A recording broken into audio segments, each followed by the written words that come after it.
ci élégance rek xam nga kii dijee sujet bi mu indi am na solo bu baax a baax léegi nag gannaaw rek négocier ñi daan ñëw aussi ci élégance dañu ne continuité lay doon.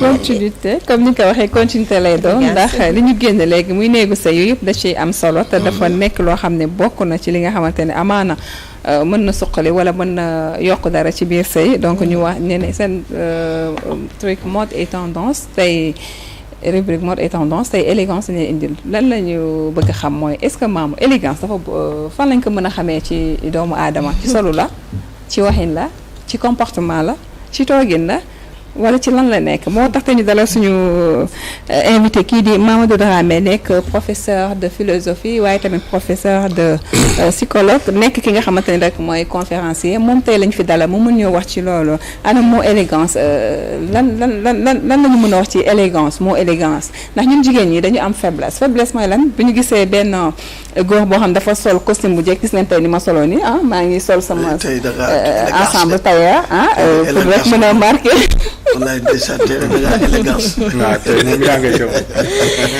yaa nga ca biir est-ce que di ma solo bokk na ak ni nga xamante ne noonu laay waxee wala noonu laay comporté ko est-ce que bokk na ci li nga xamante ne rek moom la góor taamu ci jigéen ba tax muy ñëw ci moom est-ce que nit war na gis nit mu solo rek solo ba taaru loolu mu ne kii elle est élégante donc war naa ko mën a approché wu est-ce que la nga wut ci jigéen bi ngi ci moom waaye dañuy bàyyi professeur mu décortiquer kenn ñu naka la ñu mën a xamee nit koo xam ne dafa élégant muy góor comme jigéen alors professeur ñu dalal da jàmm suñu plateau petit déj comme niñ la ko annoncé woon rek mot élégant lan nga ñu ci mën a wax.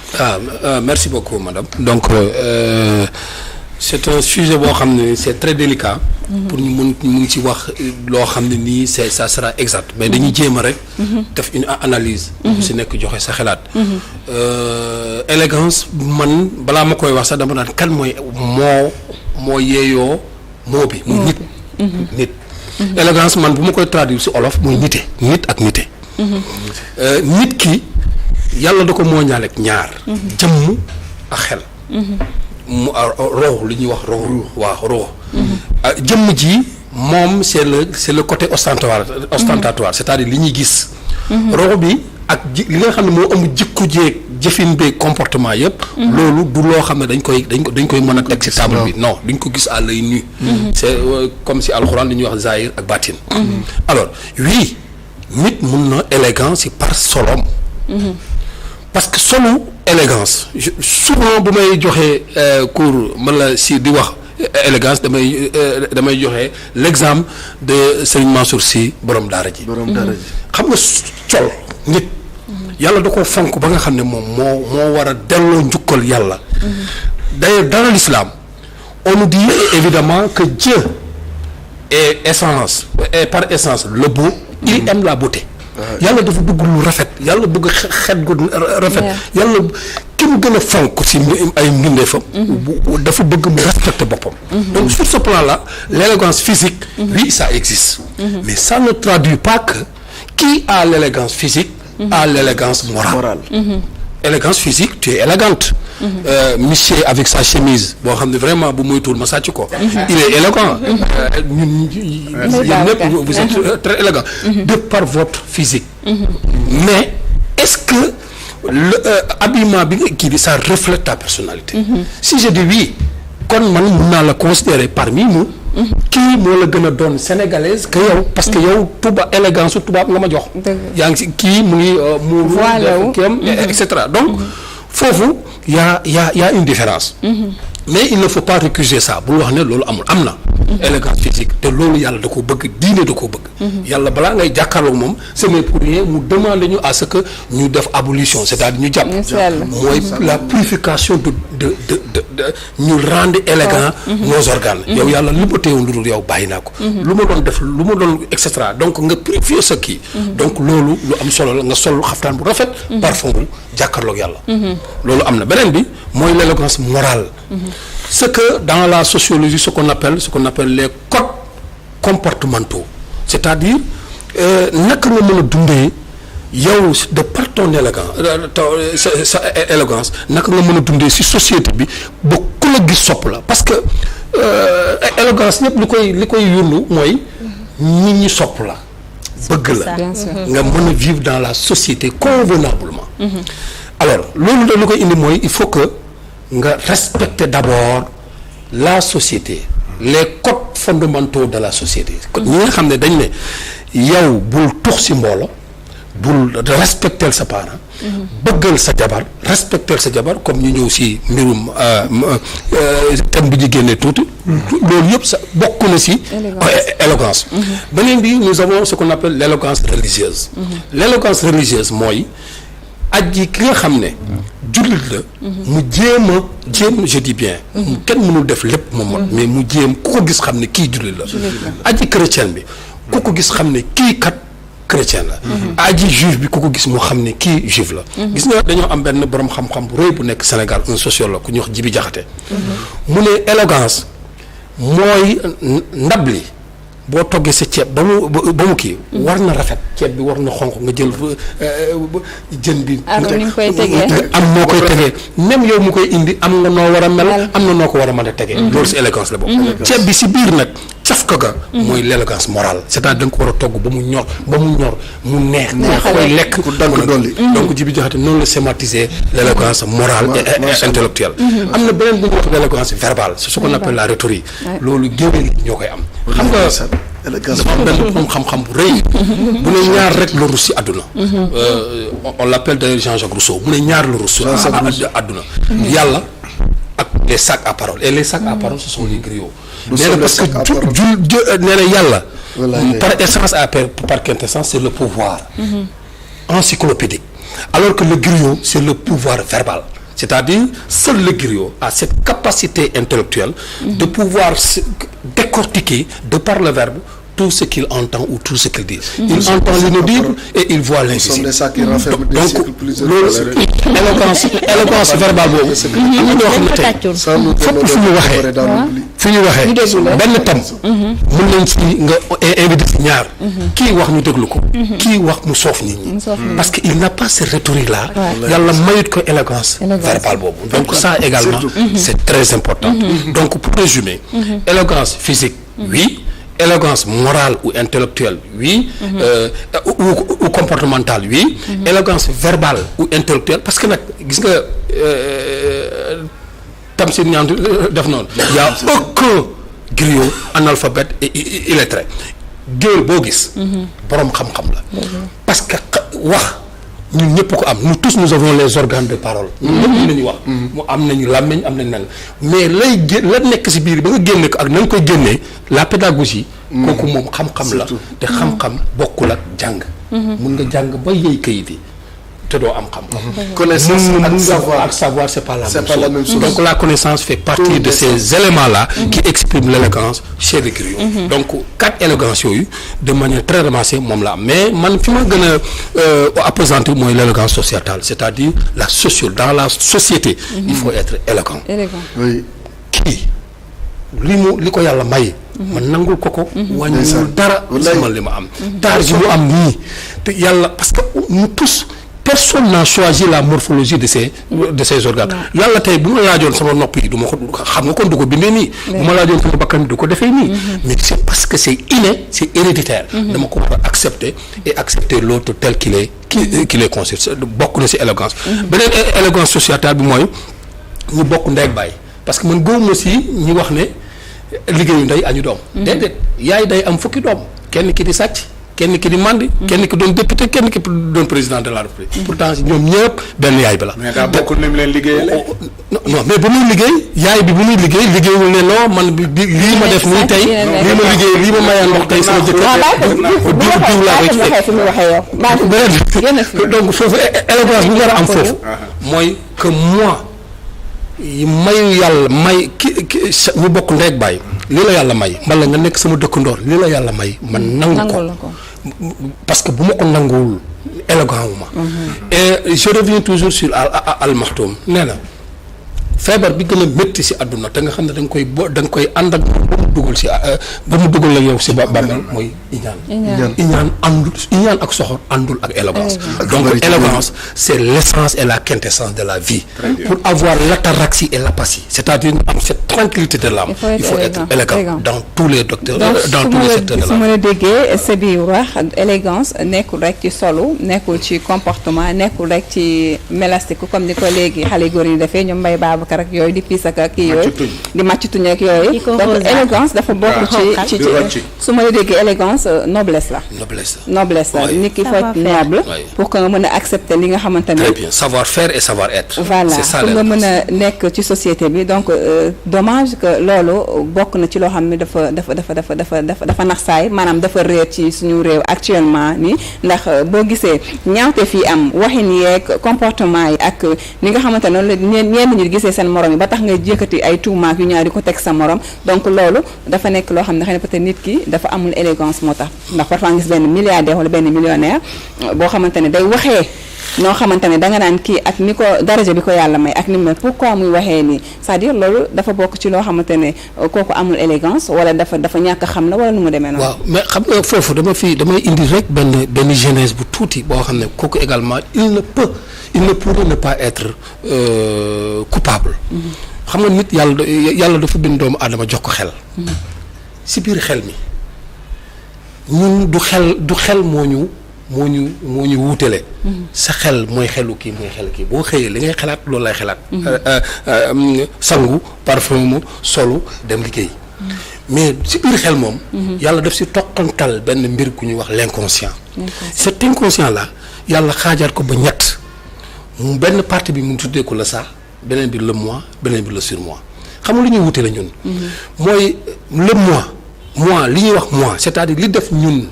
lépp lu ñu def lu ñu koy defloo moom la ñuy wax le moi le ça nag ñaari baat la heure boo bëggee julli am na bu naan la.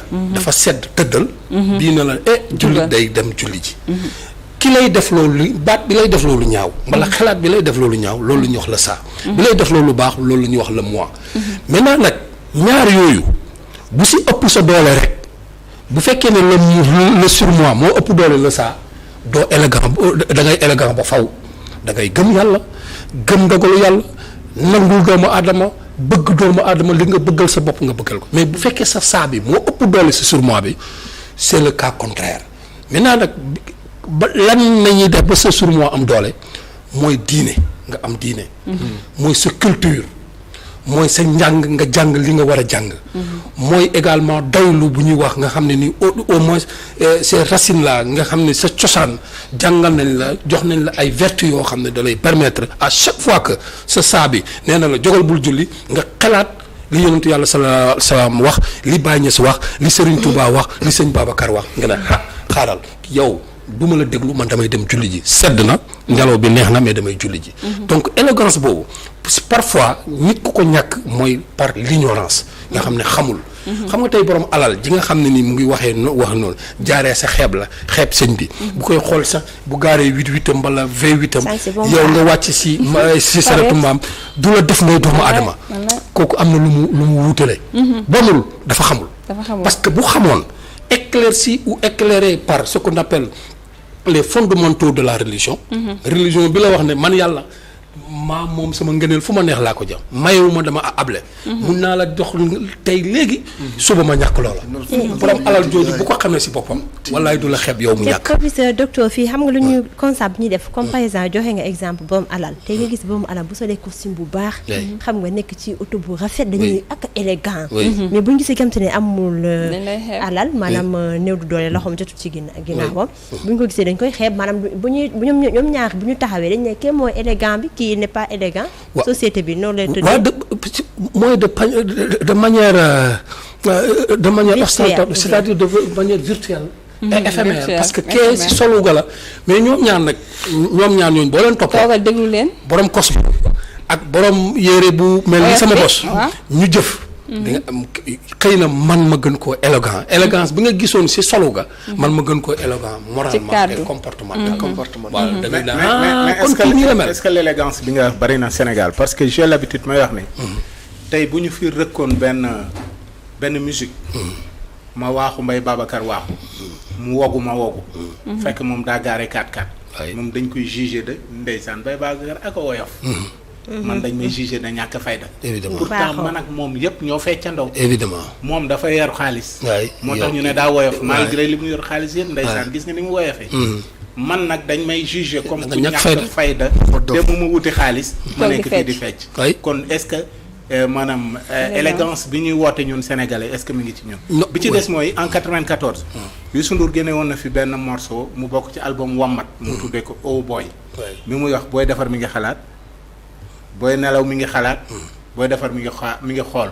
yàq bi gën a gaaw koy àndal muy nit ku bon. mu puus la nga yàgg ci koy àndal muy nit ku baax. mu fexe ba génne la ci. bu ñu toogee di waxtaan match bi amoon démb bu ñu ne diw moo fi gën a kii mu ne defu fi dara maanaam daal loo def mu baax rek moom le contraire lay andi. est-ce que loolu aussi ki comporté wu comportement boobu est-ce que il est élégant. non il n'est pas élégant xam nga foofu nag li la siy jàppale sëñ bi. li lay si dimbale. mooy da ngay nangu ne dañoo nekk ci société et société bu ne ku ne am na sensation ku ne am na ses jugements personnels. yow li lay déranger ce qui est beau pour toi peut être laid pour moi ce qui est bien pour toi peut être mauvais pour man c'est-à-dire maintenant li ngay doxalee nag mooy looy teg rek looy def rek def ko ci siraatal mustaqim c'est-à-dire yow bu fekkee ne bokk nga ak koo xam ne tey mu indi gaari kat-katam yow nga néew doole. ngeen dem ci xew boo xam ne ku ci ne dafa war a yëngatu. waaw dañuy jaamu. voilà jaamu yow tegal sa fecc bi ci jaamu. et fie-toi ne te fie même pas des commentaires qui viennent parce que même boo toogee. kii nga xam ne nii yéen ñaar bu ngeen toogee. nga xam ne kenn feccul. nañu wax ne kii de alalam jaa tax xoolal rëy na rëyu. jaamu feccul waaw. rëy na rëyu jaamu donc quel que soit loo def rek. il y aura des commentaires. maintenant lenn rek yow ngay def da ngay am ligne de conduite am nga xool quel est si yow naka nga mën a bëgg a mel ak naka nga mën a mel. donc foofu laa bëgg a terminer si surtout dans la société gis nga moo élégance bi surtout bu ñu élégant woon dans la vie sociétale problème yu bëri du am. je donne un exemple.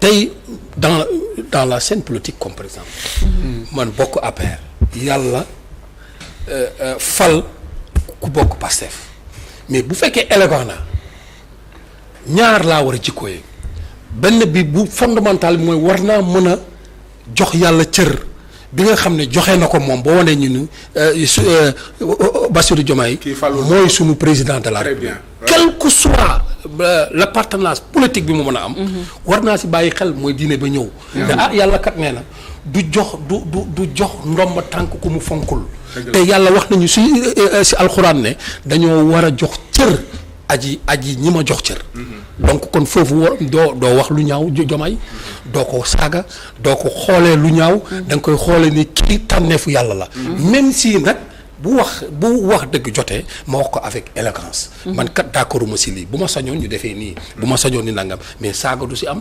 inélégance du si am danaa ko wax si njëkk ak teraanga ak cër même si bokkuma ak moom parti bokkuma ak moom gëm-gëm mën nañu bañ a bokk gëm-gëm mais bu may wax sama ñàkk ànd ak yow ma teg ko si élégance donc l'élégance c'est l'essence c'est l'oméga et l'alpha d'une vie sociétale normale et harmonieuse bu fekkee ne nii suñ société bi ñun ñëpp amoon nañu élégance waxuma ne problème du am de mais du bëri lu bëri te it ndimbal bi dina yokk xeebaate bi dina fi dëñ bëggante bi dina gën a yokk même si nag ñun ñëpp mënuñu bëggante mais est-ce que aussi tamit nit dina boole yëpp maanaam élégance boobu ñuy wax maanaam def ko ci kàddu def ko ci solin def ko ci comportement est-ce que nit mën na boole yëpp mën na ëmb yëpp bien sûr il y a des exemples mais bëriwuñ mais comme moi waaw xam nga tey xam nga élégance madame fàtte naa sax benn parenthèse gis nga élégance dafa dem si ba identité remarquable xam nga tey au Sénégal ñu ngi wax ñàkk tey je donne un exemple très terre à terre Tijaan bu solo ak murid bu solo dañ koy xàmmee. même bu ñuy théâtre dañuy jël xale Tijaan bi. su am na mu solo. kenn donc loolu bokk na ci élégance. comme identité remarquable. élégance boobu nag Senghor moom bëggutoon ko parce que Senghor moom enracinement et ouverture la waxoon. donc nañu téye lu ñu yor. mais nañu dem jëggaani li baax ñu indi ko. donc kon élégance madame da nga gis koo xam ne. am na élégance vestimentaire. am na élégance morale. am na élégance verbale. ñett yi moom gis naa ko ci sama waa ji nga xam ne bii. ñett yi gis naa ko ci sama waa ji ma d'accord ñett yi gis naa ko ci yéen. vous êtes élégante vous êtes tous élégants de par l'habillement. et li ma fi dégg amul kenn ku seetaan téye gémmiñam loolu élégance intellectuelle ak morale. élégance verbale bi mooy yéen a ngi wax ni ñu ko war a waxee ak li nga xam ne ñii ñu ngi ciy jëriñu. donc l'exemple patent c'est le plateau. mais est-ce que li Congolais yi def bëri gi dem. waaw bokk na ci élégance. xam nga foofu doo ko boole ci élégance foofu da nga koy boole ci l'animosité de l'homme gis nga nag l'homme est bâti sous deux leviers c'est sànq wax naa ko l'homme est un animal. avant d'être un humain. Un animal pourquoi parce que parfois on répond à nos instincts. nit ki da ngay toll foo xam ne dootoo doon nit. gis nga ki rey nit bi mu ko reyee ba pare. automatiquement il a regretté. qu'il le dise ou pas. parce que au moment où il tuait cette personne-là il n'était plus un humain mais il était un animal. donc parfois et là il y a trois choses yoo xam ne mën nañu ko génne mooy la colère mer. mun na ko génne mun na la génne si dans l'enclos humain yóbbu wàlla si enclos animal moo tax parfois nag et également la partisanerie en politique xam nga parfois nga gis nit politique wax loo xam ne bu demee këram da koy réccu te lii bu ma sañoon du ma ko wax man wax naa lu ëpp booba mu ngi si état boo xam ne nekkatul doomu aadama mais dafa nekk maanaam mun nañu te nit ki mun na élégant mais tey mer mën na tax ba élégance bi mu teggee ko fait à côté def lu ñu koy xeebee xam nga loolu tax personne n'est parfait. Nous sommes imparfaits donc ñun quelle que soit notre beauté notre élégance suñu appartenance lépp notre niveau intellectuel ak loo mëntu doon ci àdduna dina am des moments yoo xam ne da ngay indi nag sa côté animal loolu yàlla parce que loolu yàlla moo ko bëgg aji mat kenn la muy moom rek a mot. est-ce que bu côté animal ñëwee est-ce que nit mën na ko résister combattre ko xeex ak moom. bien sûr mën nga ko résister sur des leviers sànq wax naa ko bu fekkee ne yow quel que soit bu fekkee jógee nga si humain ñëw si mais y a ce qu'on appelle des garde-fous. garde-fous mooy la religion. boo meree. delloo sa xel boo ñàkkee dellul si yàlla. moo tax tey nga tiim sa yaay yàlla rey ko nga xam ne moom moo ko rey. ñu ne la non seulement bul jooy mais gërëm ko. ne la alhamdulilah. c'est ça ce qu'on appelle la résignation et la soumission loolu dañ la koy jàngal dañ la koy nampatal ba nga xam ne bu ëllëgee parce que bu leen la ko jàngalatul ku rey sa yaay nga tiim ko. doo ko wax alhamdulilah fa ngay nekk naan yàlla lu tax mu def ma lii kii moo nangam.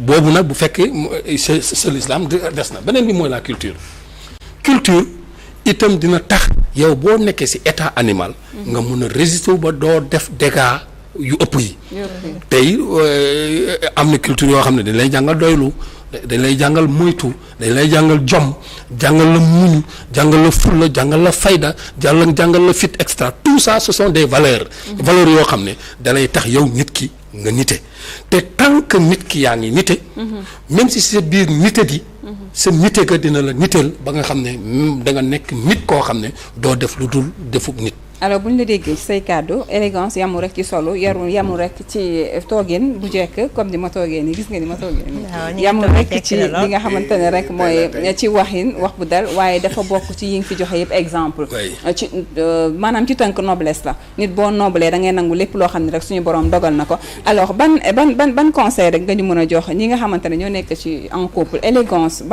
mooy bi am solo bi nga xamante ne dans une vie de couple mën na suude couple bi solo la waxin la comportement la wala lan la. yëpp la. dans une vie de couple. dans une vie de couple. solo lu si am solo la xam nga man damay wax ne d'ailleurs bu may déglu dama bëgg si kër ga. yow waxal rek si kër ga xam nga nag parfois jigéen ñi. yéen da ngeen di def loo xam ne parfois vous yéenay pousser góor ñi yenn yi. comme nan. comme benn si solo gi damay ñëw si solo gi. imagine nga génn si mbedd mi. wallaay ndeysaan. gis crop top. yow xam nga crop top. gis nangam nga ñëw sa kër ga mu indi la robe de gëbëj indi la nagam. waaw indi la non mais boo taanee lawal. deuxième bi si mbettam nga ko. waaw mais nag non foofu laa jëm. parce que ça c'est humain nekk nii fa laa jëm. man sama jabar daf may wax ne. bu ma nekkee ci kër gi damay may sama benn tubéy yu faat waxtu. te nee na ma boo génnee mel ni ministre. te boo nekkee ci kër gi may sa benn tubéy yu faat waxtu. ma ne ko mais ci kër gi laa nekk non. est-ce que loolu aussi man jarul ngeen rectifier ma ak man. may def yu non mais loolu lu baax la man je donné mon exemple man loolu laa bëgg. man dama bëgg si kër ga. nga sol lu élégant lu kii. lu sexy. su ma romb jël kii bi sëgg. parce que ça c'est important ce sont des astuces yoo xam ne. dañ koy banaliser. c'est très important. maanaam ay yére yu yee fitna. yére yu yee fitna. jeex na parce que xam nga ni nee naa doomu aadama. l'homme n'aime que ce qu'il n'a pas. loolu c'est important. donc solin ba nañ ko respecter. sol bu rafet loolu day vaste comportement bi foofu également dama fay yaakaar naa wax nañ ci sànq. mooy ñu gore. gore bi. ñetti levier yi indi woon naa ko mais dama fàttoon benn bi. xam nga dafa am beneen borom xam-xam boo xam ne ni sëñ Mansour sëñ. Mbaye Babacar. Sëriñ Mbaye Babacar mu ne jigéen war nañ ko ruus dem ba ragalee ko si lenn lu ko yàlla defal te defalu ko kenn. parce que doomu aadama porte d'entrée la am ak porte de sortie. Dieu n'a créé que 2 trous sacrés. mooy la tombe. ce qu'on appelle le sexe de la femme. si le sexe de la femme la ñuy ñëwee si àdduna. bu ñu génnee si sunu bàmmeel la ñuy demee. donc kon yàlla defal na jigéen loo xam ne defal ko kenn. loolu boo ko boolee si li nga koy xoolee loolu di nga ko jox cër spirituel boo xam ne da ngay ragal da nga koy ragal sax def yenn yi. walaay dëgg la. beneen bi si comportement yi mooy. ba nga koy jël man je donne mon exemple. bi may takk soxna je n'avais absolument rien. D'ailleurs dañ ma dàq fa ma doon liggéey. fekk boobu wax naa sama wax ba pare. ma nekk ci école privée di taqale di et cetera. mais lorsque j'ai toog naa ak sama soxna ma laaj ko li nga xam ne man maa ngi doon tiit naan fan lay jëlee nangam li nga xam ne moom laa la war a may. mu ne ma bëri na de waaye ñaar fukki junne moom mënu koo bañ a romb. imaginez 100 000 francs. lu ma ñàkk war naa ko mën a kii. mais également ses parents. Il y avait des gens qui n'étaient pas du tout d'accord parce que du ko dundal amul dara dàquñ ko et cetera. mais son père et sa maman ont tenu à ce que même bu ma koy yóbbu sa àll ba sax. ñuy dëkk foofu man lañ ko. est-ce que loolu bu fekkee ne man élégant naa. bu fekkee ne man am naa ngor. gore naa est-ce que dinaa xoolee sama soxna. jëmmam mbala jëfam. déedéet la ngay xool moo gën a sori. moo gën a sori ba nga xam ne ëllëg mun na def sax loo xam ne ma reetaan mu yaakaar ni kii ku ñàkk fayda fekk dafa am un rideau am na fooy xool bu nekk. te loolu tam ci élégance la bokk. donc l'élégance bu amee ci couple boobu waxuma ne seytaane du fa dugg mais du leen mun parce que couple bu ne du ñàkk seytaane mais da ngay fexe ba seytaane yi bu ñëwee ngeen téye ko kii di dóor fii kii di okk fee ba mu dem yoonam et loolu li ko mun mooy l'élégance. donc am na solo dafa mel ni waxtu bi boo ñu xoj kontaan nañ ci sa teewaay ci plateau Petit Déj en tout cas waxtaan bi am na solo participation yi nga def aussi ci rubrique yi am na solo d'ailleurs sax ci commentaire yi ñu ngi koy wax donc ñu lay jaajëfal rek di am mbégte bu baax dalaloon la suñu plateau ñu bàyyi la nga tàggatoo bu dul tàggatoo. waaw maa ngi leen nuyu bu baax nag di leen sant di wax ne que fii Walfadjri la dafa ma boole si moom si ñaar si baatin ak si zaahir si baatin